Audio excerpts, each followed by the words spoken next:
чтобы негативное мнение было у жителей крымчан про наш народ.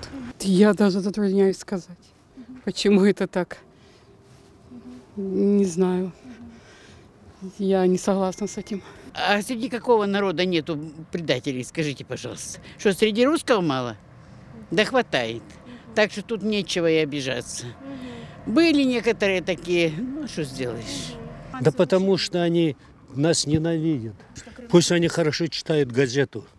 И пусть интересуются всеми людьми, кто участвовал, знал события того времени. Мне кажется, это провокация.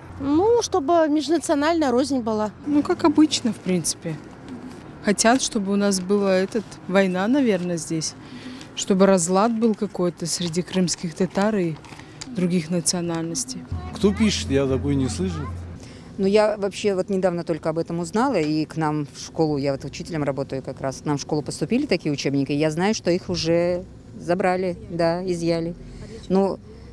Я не знаю, или с какой целью это делается. Наверное, есть определенные цели власти. Не знаю, какую цель они преследуют. Знаете, история, политика, она всегда менялась и будет меняться. Это нормальное явление. Это просто надо без эмоций воспринять, с мудростью. Я не знаю, для чего это. Это просто не все же делают. Это кто-то один написал эту книжку, и все.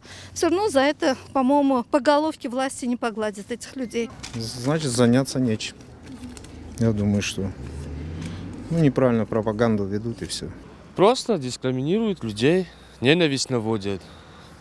Надо жить, работать, детей воспитывать, народ поднимать.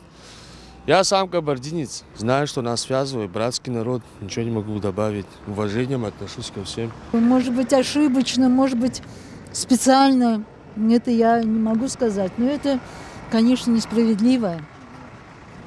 Это должны наши правительства решить. Мы, конечно, относимся негативно. Как мы можем относиться?